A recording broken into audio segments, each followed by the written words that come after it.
Programme దీనికి అదే అయినప్పటికీ రైతు వృత్తి భిన్నమైన డాక్టర్ వినోద్ అనస్థెటిస్ట్ గారికి ప్రియతమ నేత పెద్దమ్మ సంజయన గారికి, అలాగే సూపరింటెండెంట్ రాములు గారికి, ఆనంద్ గారికి, వైస్ ప్రిన్సిపల్ గారు, డిసిఎస్ గారు, ఇక్కడ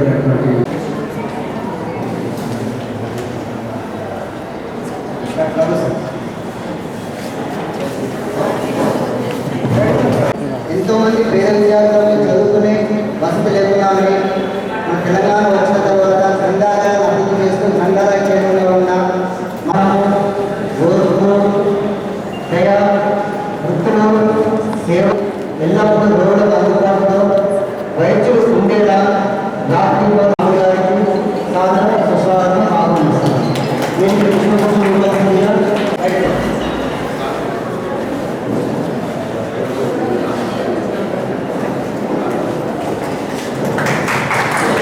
ప్రముఖ వైద్యులు డాక్టర్ పిసి రాయ్ గారి జన్మదిన వేడుకలే ఈ డాక్టర్స్ డే. జాతీయ వైద్య దినోత్సవ ఉత్సవాలు ఈరోజు మనం మన ఎంసీఏ జగిత్యాలలో జరుపుకుంటున్నాం. జనాభిలాషి, నవ్యతరానికి మార్గదర్శి, కార్యనిర్వహణ ధురంధరులు, మహామనస్వి, సహృదయులు, స్నేహశీలి, జగిత్యాల నియోజకవర్గ ప్రజా శ్రేయాకాంక్షలు, ప్రజల సంక్షేమ పరామదిగా శ్రీమతి శ్రీ హనుమంతరావు వత్సల గారి పుణ్యదంపతుల ముద్దుబిడ్డ, బ్రహ్మదేవుడు వదిలిన బ్రహ్మాసనం, మన ప్రియతమ నాయకుడు జగిత్యాల నియోజకవర్గ శాసనసభ్యులు గౌరవశ్రీ సంజయ్ కుమార్ గారిని ఈరోజు మనము వేదికపైకి సదానంగా ఆహ్వానిస్తున్నాం. సో ఈ మెడికల్ కాలేజ్ పరిచయానికి కృషి చేసిన ప్రతి ఒక్క డాక్టర్ గారికి, ప్రతి ఒక్క సీనియర్ రెసిడెంట్ కానివ్వండి, ప్రతి ఒక్క ట్యూటర్కి, ప్రతి ఒక్క జేఆర్ జూనియర్ ప్రతి ఒక్కరికి పేరు పేరు నేను ధన్యవాదాలు తెలియజేస్తున్నాను. సో మనం ఉత్తరంగా ఈ డాక్టర్ పేరు నా ఉద్దేశం ఏంటంటే మనం తీసుకోవాల్సిన అప్డేట్ ఏంటంటే మనకు గవర్నమెంట్ యొక్క ఆదరణతో సహాయంతో మన గౌరవ ఎమ్మెల్యే గారు సంజయ్ సార్ గారి సపోర్ట్ మనకి ఎంత హాస్పిటల్ వచ్చినాయి. సో ఈ హాస్పిటల్ ఇంకా ఎంత కొత్తగా ఇదే దీన్ని పాడు చేసుకోకుండా ఇంకా దీన్ని అభివృద్ధి చేసి ఇంకా అప్గ్రేడ్ చేసుకోవాలనుకుంటున్నాను. సో ఇక్కడ వచ్చిన ప్రతి ఒక్కరికి నేను ధన్యవాదాలు తెలియజేసుకుంటూ సెలవు. జాతీయ డాక్టర్ డే శుభాకాంక్షలు. అంటే మనం ఈరోజు డాక్టర్స్ డే అని సెలబ్రేట్ చేసుకుంటామంటే డాక్టర్ విజయ్ చంద్రరాయ్ గారు ఈరోజు పుట్టినరోజు. అయితే ఆయన డాక్టర్గా ఇక్కడ పేద ప్రజలకు కానివ్వండి, ఇక్కడ ఉన్నటువంటి మెడికల్ స్టూడెంట్స్ కానివ్వండి, ఈయన అనేక సేవ చేశారు. అంటే ఓ లెక్చరర్ గాను, ప్రిన్సిపల్ గాను, వైస్ ఛాన్సలర్ గాను, ఎంసీ చైర్మన్గా వైద్య విభాగానికి చెందినటువంటి సేవలు అందించారు. దాని తర్వాత రాజకీయంగా కూడా ఆయన అనేక సేవలు అందించారు. ప్రతి పేదవాడికి నీరు, విద్యుత్తు, రోడ్లు కావాలనే అవసరంతో ఫస్ట్ ఇవన్నీ ఇంప్లిమెంట్ చేయడం జరిగింది. దాని తర్వాత ఉచిత విద్య, వైద్యం, ఈ రెండింటిని, ఈ 5ని ఆయన ఇంప్లిమెంట్ చేస్తూ కలకత్తాను చాలా డెవలప్ చేశారు. దాని తర్వాత ఆయన సేవలను గుర్తించి మనకు కేంద్ర ప్రభుత్వం ఆయనకు భారతరత్న బిరుదును అవార్డు చేయడం జరిగింది. కాబట్టి ఆయన జన్మదినాన్ని పురస్కరించుకొని 1991లో మన కేంద్ర ప్రభుత్వాన్ని డాక్టర్స్ డే ఈరోజు ఆయన డాక్టర్ డేగా సెలబ్రేట్ చేసుకోవాలని నిర్ణయించడం జరిగింది. చాలా సంతోషంగా ఉంది. ఈరోజు మనందరం కూడా ఒక మెడికల్ కాలేజీలో మనం ఈ సంబరాలు జరుపుకోవడం అనేది నిజంగా జగిత్యాలలో మేము పుట్టి పెరిగి ఇక్కడ ఒక డాక్టర్గా ఎదిగినాము అనే సందర్భంగా మన మెడికల్ కాలేజీలో మనమందరం కూడా ఇక్కడ ఈ డాక్టర్స్, నర్సెస్ అందరం కూడా మనం ఇక్కడ ఈ స్థాయిలో కలవడం అనేది నిజంగా కూడా ఎంతో గొప్ప గర్వకారణం తెలుసు. We feel very proud of it. ఎందుకంటే మనం చాలా సందర్భాలలో ఎక్కడెక్కడ మెడికల్ కాలేజీలు ఉన్నాయి అని వినడం లేదా లేదంటే మనకు మహారాష్ట్ర లేదంటే తమిళనాడు అంతా అక్కడ మెడికల్ కాలేజీని చూసి మనము వాళ్ళకి తప్ప మన దగ్గర కూడా ఒక మెడికల్ కాలేజ్ వస్తుంది అనేది మాత్రం ఈరోజు కూడా మనం అనుకోలేదు. కానీ నిజంగా ఈరోజు we all feel proud.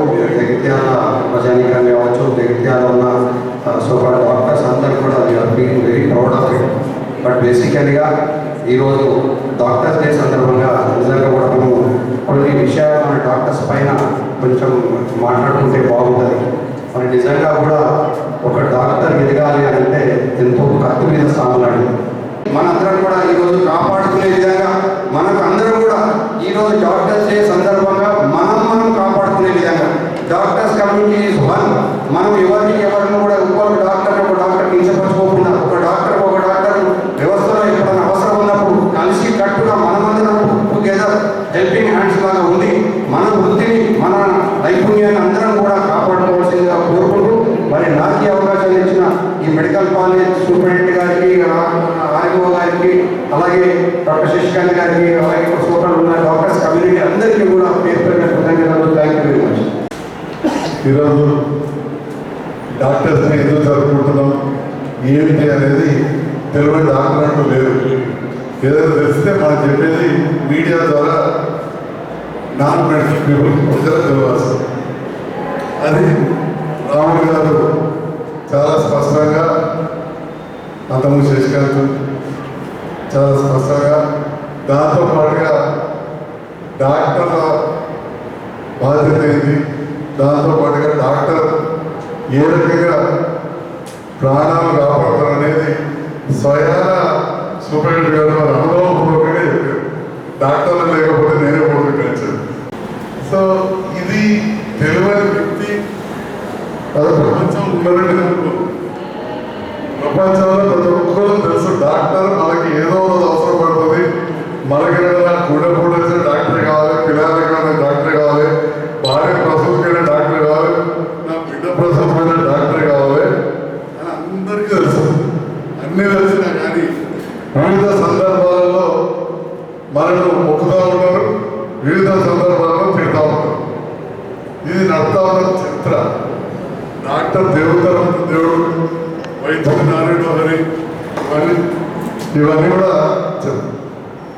At the same time ఒక ఐఎంఏ ఫార్మర్ లీడర్గా డాక్టర్ చంద్రశేఖర్ కూడా చెప్పినట్టు మన డాక్టర్లకు ఉన్న కష్టాలన్నీ చెప్పుకుంటూ ఇప్పుడు నేనున్న పరిస్థితి ఇటు చెప్పాలా అటు చెప్పాలా అర్థం కాని పరిస్థితి కాదు. ఒకవైపు డాక్టర్ను, రెండో వైపు ప్రజాప్రతినిధి అనగానే డాక్టర్లు లేకనేది కాదు. మీరు, మీ కుటుంబ సభ్యులు, మీ బంధుమిత్రులు అందరూ నా ఎన్నట్టు ఉంటేనే ఇంత భారీ మెజారిటీ నేను గెలవగలిగినా అని చెప్పి సందర్భాన్ని తెలియజేస్తా ఉన్నాను.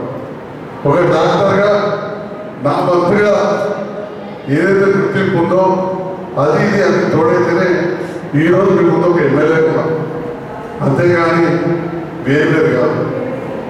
మరి ముఖ్యంగా ఈరోజు డాక్టర్స్ డే సందర్భంలో రాగానే ప్లేకార్డుతో నా జూనియర్ కొలీగ్స్ స్వాగతం చెప్పారు, వారి ప్రాబ్లమ్స్ చెప్పుకున్నారు.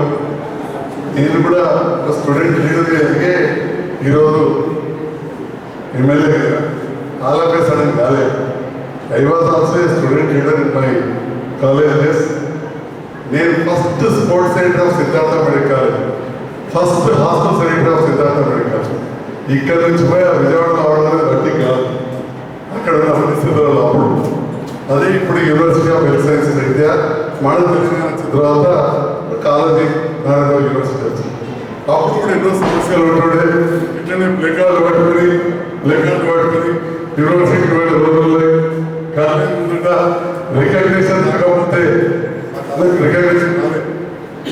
రోడ్డు మీదకి వస్తాం, మా విద్యార్థుల పరిస్థితి ఏంటి అని చెప్పి నిలబడే రోజులు.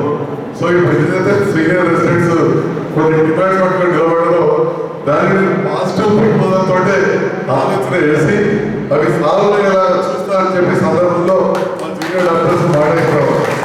సేమ్ టైం మన వైద్య వృత్తి ఎంత గొప్పదో ఇప్పుడే చెప్పకనే చెప్పారు. మీరు రెడ్యులేషన్ గురించి అడుగుతున్నారు.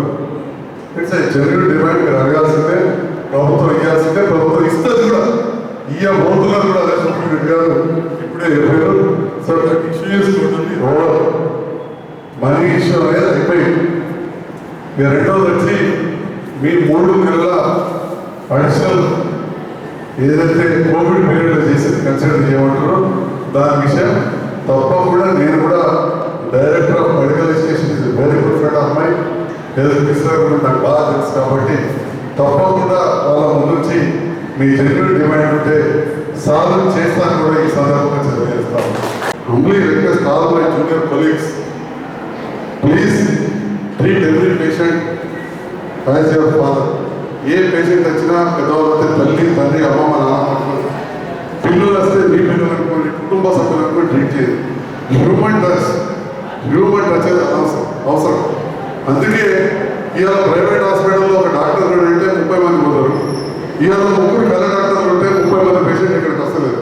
ఎందుకు రావాలి పేషెంట్కి ఈ హాస్పిటల్ తీసుకెళ్ళి నా రావాలి, ఇంకా నా మామూలు కళ్ళ ఆసుపత్రికి ఎందుకు రావాలని నేను అడుగుతున్నా. ఇక్కడ ఎందుకు ట్రీట్మెంట్ తీసుకోవద్దు, ఎందుకు వస్తలేదు? మరి క్వశ్చన్ యువర్ సార్, మిమ్మల్ని మీరు ప్రశ్నించుకోరు, అప్పుడు ఆ జవాబు మీకు తెలుసు. ఇది ఈ సందర్భంలో ఒకే ఒక సందేశం ఇచ్చేస్తున్నా, మానవతా దృక్పథంతో పేషెంట్స్ని ట్రీట్ చేయండి. Show your human touch. Treatment ఎప్పుడు చేస్తూనే ఉంటాం, treating is different, human touch is different. మానవతా మనం ఉండాల్సిందిగా కోరుతూ నన్ను ఈ డాక్టర్ సందర్భంతో ఆహ్వానించినందుకు, నన్ను గౌరవించుకున్నందుకు హృదయపూర్వక ధన్యవాదాలు. అదేవిధంగా మా సీనియర్ రెసిడెంట్స్ వాళ్ళ బాధలు చెప్పుకున్నందుకు కూడా I thank you very much.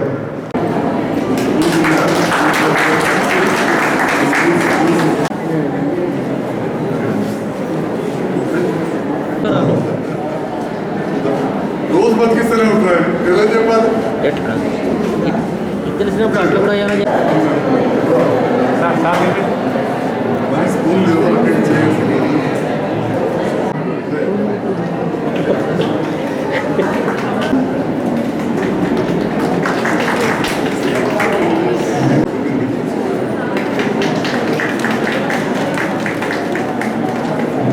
Okay.